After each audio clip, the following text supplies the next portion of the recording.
The ജേർണലിസ്റ്റിലേക്ക് ഇന്നലെ വൈകിട്ട് middle east സമയം ഏതാണ്ട് 6 മണിയോടെ അമേരിക്കൻ പ്രസിഡന്റ് ഡൊണാൾഡ് ട്രംപും UAE ഭരണാധികാരി ഷെയ്ഖ് മുഹമ്മദ് ബിൻ ഷാഹിദ് അൽ നഹ്യാനും തമ്മിൽ നിർണായകമായ ഒരു ഫോൺ സംഭാഷണം നടന്നിരുന്നു. അറബ് രാജ്യങ്ങൾക്കിടയിൽ അമേരിക്കയുടെ സ്വാധീനം കുറയുന്നുവെന്നും അമേരിക്കയെ പശ്ചിമേഷ്യൻ വിഷയങ്ങളിൽ നിന്ന് മാറ്റി നിർത്താൻ ഇറാനും ഒമാനും തമ്മിൽ നടന്ന പ്രാഥമിക ചർച്ചയിൽ ധാരണയായെന്നും ഹോർമൂസിലെ പ്രശ്നങ്ങളും നിയന്ത്രണങ്ങളും ഒക്കെ അറബ് രാജ്യങ്ങളും ഇറാനും ഇറാഖും ചേർന്ന് തീരുമാനിക്കുമെന്നും അമേരിക്കയുടെ മുഴുവൻ കരുത്തും മേഖലയിൽ നിഷ്പ്രഭമായി പോകുന്നുവെന്നും ഒക്കെയുള്ള ചർച്ചകൾ നിരന്തരമായി വരുന്ന സമയത്താണ് ഈ ഷെയ്ഖ് മുഹമ്മദ് ബിൻ അൽ നഹിയാനും അതുപോലെ അമേരിക്കൻ പ്രസിഡന്റ് ഡൊണാൾഡ് ട്രംപും തമ്മിൽ ഫോണിൽ സംസാരിക്കുന്നത്. ആ സംസാരം കുറച്ചധിക നേരം നീണ്ടു നിൽക്കുന്ന സാഹചര്യമുണ്ടായി. നിലവിലെ പശ്ചിമേഷ്യൻ രാഷ്ട്രീയത്തിൽ ഈ ഫോൺ സംഭാഷണം ട്രംപിന്റെ നിർണായകമായ ഒരു നയതന്ത്ര ഇടപെടലായാണ് വിലയിരുത്തപ്പെടുന്നത്. അതായത് തനിക്കും തന്റെ രാജ്യത്തിനും പശ്ചിമേഷ്യയിൽ ഉണ്ടായിക്കൊണ്ടിരിക്കുന്ന ഇടിവ്, താല്പര്യക്കുറവ്, അല്ലെങ്കിൽ പശ്ചിമേഷ്യൻ രാജ്യങ്ങൾ, ഗൾഫ് രാജ്യങ്ങൾ അമേരിക്കയോടും ട്രംപിനോടും കാണിക്കുന്ന കടുത്ത വിമുഖത, എതിർപ്പ്, ഇതൊക്കെ പരിഹരിക്കാനുള്ള ചില നയതന്ത്ര ഇടപെടലുകളുടെ ഭാഗമായി ട്രംപ് നേരിട്ട് കളത്തിലിറങ്ങി ഓരോ ഭരണാധികാരികളോടും സംസാരിച്ച് നയതന്ത്ര നീക്കങ്ങൾ നടത്തി അവരെ കൂടെ നിർത്തുന്ന ഒരു നീക്കത്തിന്റെ ഭാഗം തന്നെയാണിത് എന്നാണ് വിലയിരുത്തപ്പെടുന്നത്. എന്തായാലും ഇത്തരമൊരു നിർണായകമായ സംഭാഷണം നടന്ന് കൃത്യം 1 മണിക്കൂറിനുള്ളിൽ UAE-യിൽ വലിയ 2 സ്ഫോടനങ്ങൾ നടക്കുകയാണ്. ഈ 2 സ്ഫോടനങ്ങൾ എന്ന് പറയുന്നത് ഇറാന്റെ ഭാഗത്തു നിന്ന് UAE-യിലേക്ക് വന്ന മിസൈലുകൾ തകർത്തതിനെ തുടർന്നാണ് എന്നാണ് പൊടുന്നനെ വാർത്തകൾ വന്നത്. അത് കാട്ടുതീ പോലെ പടരുകയും ചെയ്തു. അതിന് 2 പ്രധാനപ്പെട്ട കാരണങ്ങളുണ്ട്. ഒന്ന്, അമേരിക്കയും ഇറാനും തമ്മിലുള്ള യുദ്ധം ആരംഭിച്ചതിന് ശേഷം 37 ദിവസം കഴിഞ്ഞിട്ടാണ്, അതായത് ഇവർ തമ്മിൽ അതിതീവ്രമായ യുദ്ധത്തിലേക്ക് കടന്ന് ഇറാൻ ഗൾഫ് രാജ്യങ്ങൾക്ക് നേരെ ആക്രമണം നടത്തുന്ന ആ സമീപകാല ചരിത്രമൊക്കെ പരിശോധിക്കുമ്പോൾ അതിൽ 37 ദിവസം മുമ്പാണ് UAE-ക്ക് നേരെ ഇറാൻ ഒരു ആക്രമണം നടത്തിയത്. അതിനുശേഷം കുവൈറ്റിന് നേരെയും ബഹ്റൈന് നേരെയും ഒക്കെ നിരന്തരമായ ആക്രമണങ്ങൾ ഇറാൻ അഴിച്ചുവിട്ടിരുന്നുവെങ്കിലും UAE-യിലേക്ക് മാത്രം ആക്രമണങ്ങളൊന്നും നടന്നിരുന്നില്ല. ആ നിശബ്ദതയാണ്, ആ മാറ്റി നിർത്തലാണ് ഇന്നലെ രാത്രിയോടെ ഇല്ലാതായത്. അതായത് ഇറാൻ UAE-യിലേക്ക് 2 ബാലിസ്റ്റിക് മിസൈലുകൾ, അതും പ്രഹരശേഷി കൂടിയ ഇനത്തിൽപ്പെട്ട ബാലിസ്റ്റിക് മിസൈലുകൾ അയച്ചു എന്നാണ് പുറത്തു വന്ന വാർത്ത. അതിനെ UAE-യുടെ വ്യോമ പ്രതിരോധ സംവിധാനങ്ങൾ നിർവീര്യമാക്കി അല്ലെങ്കിൽ പൊട്ടിച്ചു കളഞ്ഞുവെന്നും അതിൻ്റെ ഒരു സ്ഫോടനമാണ് അവിടെ ഉണ്ടായതെന്നുമാണ് വിലയിരുത്തലുകൾ അല്ലെങ്കിൽ റിപ്പോർട്ടുകൾ വന്നത്. ഉടൻ തന്നെ ഇറാൻ പറഞ്ഞു, ഞങ്ങളല്ല ഇതിന് പിന്നിൽ. നിലവിൽ അറബ് രാജ്യങ്ങൾ സൗഹൃദത്തിലാകുന്നതുമായി ബന്ധപ്പെട്ട് അറബ് രാജ്യങ്ങൾ പഴയ തർക്കങ്ങളൊക്കെ മറന്ന് ഒന്നിക്കുന്ന സാഹചര്യത്തിൽ അതിനിടങ്കോലിടാൻ വേണ്ടി ഇസ്രായേലിന്റെ ഭാഗത്തു നിന്നുണ്ടായ നീക്കമാണിത് എന്നാണ് ഇറാൻ ആദ്യഘട്ടത്തിൽ പ്രതികരിച്ചത്. പക്ഷേ UAE പറഞ്ഞത്, ഞങ്ങൾക്ക് നിർണായകമായ ചില തെളിവുകൾ ലഭിച്ചിട്ടുണ്ട്, അത് ഇറാനാണ് എന്ന് ഞങ്ങൾക്ക് മനസ്സിലായിട്ടുണ്ട്, അതുകൊണ്ട് ഇറാനെതിരായ കടുത്ത നടപടികളിലേക്ക് തങ്ങൾ കടക്കുകയാണ്, ഇറാനുമായിട്ടുള്ള സർവ്വ ബന്ധങ്ങളും ഞങ്ങൾ ഉപേക്ഷിക്കുകയാണ്, ഇറാനുമായുള്ള വ്യാപാര ബന്ധം, വാണിജ്യ ബന്ധം, അങ്ങനെ എന്ത് നയതന്ത്ര ബന്ധമുണ്ടെങ്കിലും അതൊക്കെ ഇവിടെ തീരുകയാണ് എന്ന് UAE പ്രഖ്യാപിച്ചു. ഇതോടുകൂടി ഇറാൻ കട്ടക്കലിപ്പിലായി. കാരണം തങ്ങൾക്ക് നേരെ ഒരു അലിഗേഷൻ ഉന്നയിക്കുമ്പോൾ അതിന് ആസ്പദമായ തെളിവുകൾ പുറത്തുവിടാൻ ഏത് രാജ്യമായാലും ആരായാലും തയ്യാറാകേണ്ടതുണ്ട്. പക്ഷെ ഇവിടെ ഞങ്ങൾക്ക് ചില തെളിവുകൾ ലഭിച്ചു എന്ന് പറഞ്ഞുകൊണ്ട് ഇറാനെ കുറ്റപ്പെടുത്തി UAE കടുത്ത ഉപരോധത്തിലേക്ക് പോകുന്ന സമയം, ആ സമയം വളരെ പ്രധാനപ്പെട്ടതാണ്. ട്രംപും UAE ഭരണാധികാരിയും തമ്മിൽ ഒരു ഫോൺ സംഭാഷണം ഉണ്ടായതിനു ശേഷം കൃത്യം 1 മണിക്കൂറിനുള്ളിൽ സ്ഫോടനം നടക്കുന്നു. തൊട്ടു പിന്നാലെ ഇറാനെ പൂർണ്ണമായും ഉപരോധത്തിലേക്ക് തള്ളിവിടുന്ന, അതായത് അമേരിക്ക എപ്പോഴും ഇറാന് നേരെ പയറ്റിയിരുന്ന യുദ്ധ നീക്കം അല്ലെങ്കിൽ യുദ്ധതന്ത്രമായിരുന്നു ഈ ഉപരോധം, അതേ നീക്കം തന്നെ UAE നടത്തുകയാണ്. അത് വലിയ ദുരൂഹതകൾ അവശേഷിപ്പിക്കുന്ന ഒന്നാണ് എന്നാണ് ഇപ്പോൾ ചില അന്താരാഷ്ട്ര മാധ്യമങ്ങളെങ്കിലും വിലയിരുത്തുന്നത്. കാരണം ഇങ്ങനെ ഒരു ആക്രമണം അതൊരു പ്രീ പ്ലാൻഡ് ഓപ്പറേഷൻ ആണോ? ഇറാനെ കുറ്റപ്പെടുത്താൻ വേണ്ടി, ഇറാനെ പ്രതിക്കൂട്ടിൽ നിർത്താൻ വേണ്ടി ആരെങ്കിലും കളിച്ച കളിയാണോ? ഇറാനെ അറബ് രാജ്യങ്ങൾക്കിടയിൽ നിന്ന് മാറ്റി നിർത്താൻ അല്ലെങ്കിൽ ഇറാന് ലഭിച്ചുകൊണ്ടിരിക്കുന്ന സ്വീകാര്യത ഇല്ലാതാക്കാൻ വേണ്ടിയുള്ള ചില ഗൂഢ നീക്കങ്ങൾ ഇതിന് പിന്നിലുണ്ടോ തുടങ്ങിയ ചോദ്യങ്ങളൊക്കെയാണ് ഇപ്പോൾ സജീവമായി ഉയർന്നുകൊണ്ടിരിക്കുന്നത്. എന്തായാലും ഇപ്പോഴത്തെ ഈ ആക്രമണം അത് ഇറാൻ നടത്തിയതാണ് എന്ന നിലയിൽ തന്നെ നമ്മൾ പരിഗണിച്ചാൽ അത് ഇറാന്റെ ഭാഗത്തു നിന്നുണ്ടായ ഒരു വലിയ യുദ്ധകാഹളമാണ് എന്ന കാര്യത്തിൽ ഒരു സംശയവുമില്ല. കാരണം കഴിഞ്ഞ ദിവസം ഇറാൻ പറഞ്ഞിരുന്നു അമേരിക്കൻ സൈനികരെ ഗൾഫിലേക്ക് കടന്നു കയറി പിടിച്ചുകൊണ്ടുവന്ന് വധിക്കുമെന്ന്. അങ്ങനെ ചെയ്യുന്ന സൈനികർക്ക്, ഇറാനിയൻ സൈനികർക്ക് ഏതാണ്ട് $30,000 പ്രതിഫലമായി, ഓരോ സൈനികരും അത്രയും ഡോളർ വെച്ച് പ്രതിഫലമായി നൽകുമെന്ന് ഇറാന്റെ സൈന്യം പറഞ്ഞതായി വാർത്തകൾ ഉണ്ടായിരുന്നു. അതായത് ഗൾഫ് മേഖലയിലെ അമേരിക്കൻ സാന്നിധ്യത്തെ വിറപ്പിക്കുന്ന വിധത്തിൽ, അമേരിക്കയ്ക്ക് ശക്തമായ തിരിച്ചടി കൊടുക്കുന്ന വിധത്തിൽ ഗൾഫ് മേഖലയിൽ അഴിഞ്ഞാടാൻ പോവുകയാണ് IRGC എന്നായിരുന്നു ആ വാർത്തയുടെ കാതൽ. അങ്ങനെ ഗൾഫ് മേഖലയിലേക്ക് ഒരു വലിയ ആക്രമണം ഉണ്ടാകും, ഗൾഫ് മേഖലയിലെ അമേരിക്കൻ കേന്ദ്രങ്ങൾ തകർക്കും, ഗൾഫ് മേഖലയ്ക്ക് വലിയ നാശനഷ്ടം ഉണ്ടാക്കും ഇനിയും അമേരിക്കയെ താങ്ങിക്കൊണ്ട് നടന്നാൽ എന്ന് ഇറാൻ ശക്തമായ മുന്നറിയിപ്പ് നൽകുകയും അമേരിക്കൻ സൈനികർക്കുള്ള പെട്ടി റെഡിയായിരിക്കുന്നു എന്ന് പറയുകയും ചെയ്തതിന് പിന്നാലെയാണ്, അല്ലെങ്കിൽ അധികം മണിക്കൂറുകൾ പിന്നിടുന്നതിനുള്ളിലാണ് ഇങ്ങനെ ഒരു ആക്രമണം നടന്നത്. അതുകൊണ്ട് തന്നെ പലരും ചൂണ്ടിക്കാണിക്കുന്നത് ഇത് ഇറാൻ നടത്തിയതാണ് എന്നാണ്. ഇറാനാണ് ഇതിന് പിന്നിൽ എങ്കിൽ ഒരു കനത്ത യുദ്ധം വരുന്നതിൻ്റെ കൃത്യമായ വാർണിംഗ് മെസ്സേജ് ആണ് അത് എന്ന കാര്യത്തിൽ ഒരു സംശയവും വേണ്ട. പ്രതികാരത്തിലൂന്നിയ വിധത്തിൽ ഇറാൻ തന്ത്രപ്രധാനമായ നീക്കങ്ങൾ നടത്തുന്നു എന്ന് കരുതേണ്ടി വരും. അമേരിക്കൻ പ്രസിഡന്റ് UAE ഭരണാധികാരിയെ ബന്ധപ്പെട്ടതിന് പിന്നാലെ ഇറാൻ ആക്രമണം നടത്തിയെന്ന് പറയുമ്പോൾ ഇറാന്റെ ഇന്റലിജൻസ് നെറ്റ്വർക്ക് അത്രയും ശക്തമാണ് എന്നും കരുതേണ്ടി വരും. അങ്ങനെയെങ്കിൽ ഇനിയും അമേരിക്കയുമായി സൗഹൃദം തുടരുന്ന ഭരണാധികാരികൾ ഉള്ള രാജ്യങ്ങൾക്കൊക്കെ ആക്രമണം നേരിടേണ്ടി വരുമെന്ന ദുസ്സൂചനയോ ഭീഷണിയോ ആണ് ഇറാൻ ഇപ്പോൾ നടത്തിയിരിക്കുന്ന ആക്രമണത്തിലൂടെ മുന്നോട്ട് വയ്ക്കപ്പെടുന്നത്. ഇനിയല്ല, ഇറാൻ അല്ല ഇതിന് പിന്നിൽ എന്ന ഇറാന്റെ വാദം പരിഗണിച്ചാൽ അതിന് പിന്നിൽ ഇസ്രായേൽ ആകാനുള്ള സാധ്യതകൾ ഉണ്ടാകാം.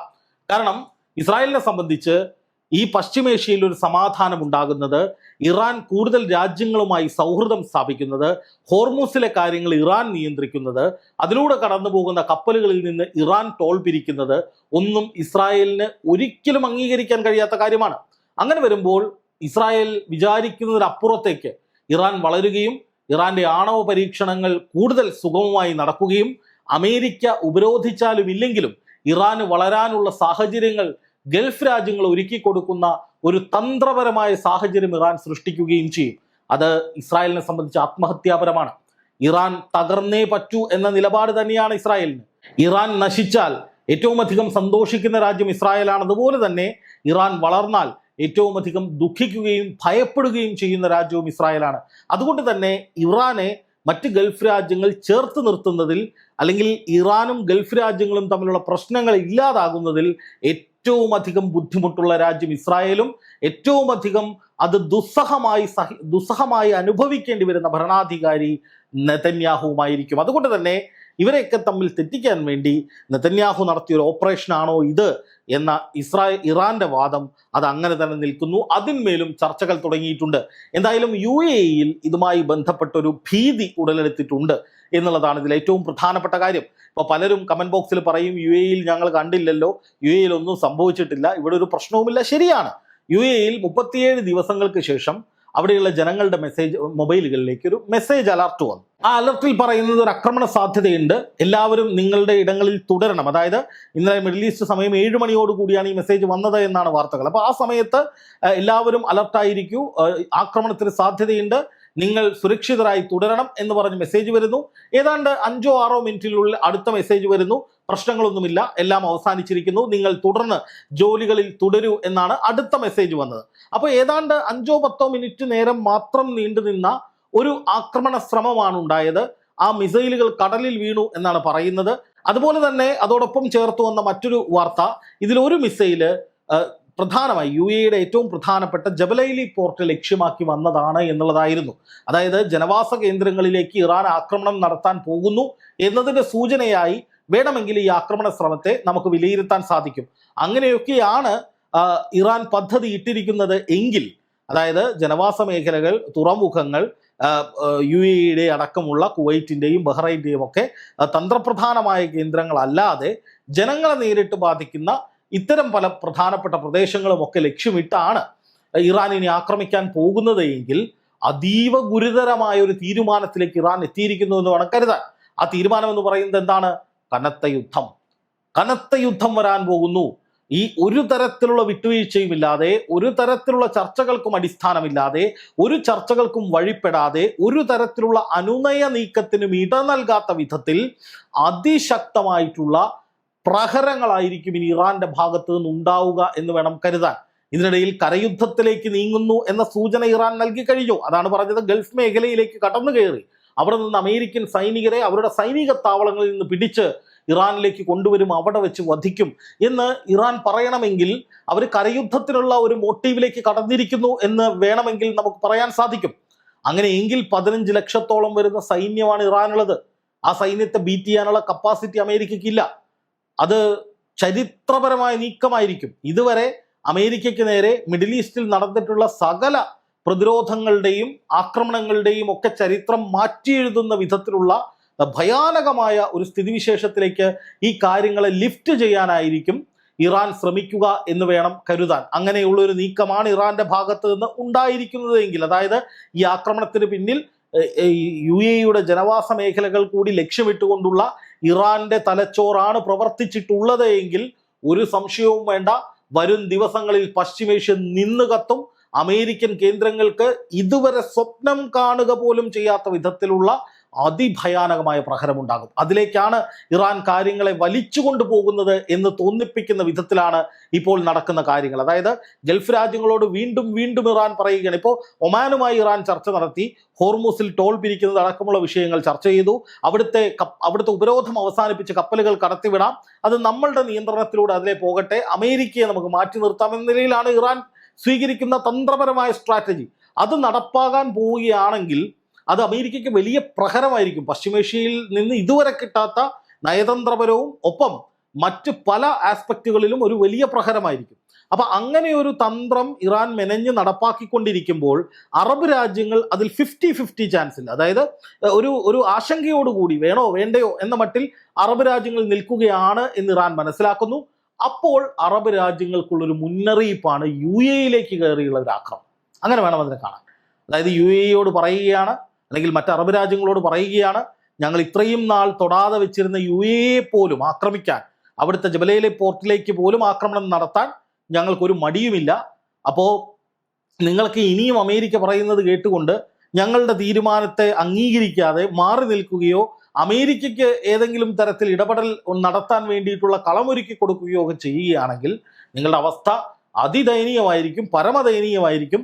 ഞങ്ങൾ ശക്തമായി തന്നെ തിരിച്ചടിക്കാൻ തയ്യാറായിട്ട്, പ്രതികാരം തീർക്കാൻ തയ്യാറായിട്ട് നിൽക്കുകയാണ്. എന്തു വന്നാലും ഞങ്ങൾ ആക്രമിക്കും. വേണമെങ്കിൽ, നിങ്ങൾക്ക് രക്ഷ വേണമെങ്കിൽ നിങ്ങൾ മാറി നിന്നോളൂ, അല്ലെങ്കിൽ അമേരിക്കയെ വിട്ടോളൂ എന്ന തരത്തിലുള്ള സന്ദേശം വീണ്ടും വീണ്ടും അടിച്ചേൽപ്പിക്കുന്ന വിധത്തിലുള്ള തന്ത്രപരമായ എന്നാൽ അത്രയധികം അപകടകരമായ ഒരു നീക്കത്തിനാണ് ഇപ്പോൾ ഇറാൻ തയ്യാറെടുക്കുന്നത് എന്ന് കരുതേണ്ടി വരും. ഇപ്പോൾ വെടിനിർത്തൽ കരാർ അവസാനിച്ചിരിക്കുന്നു.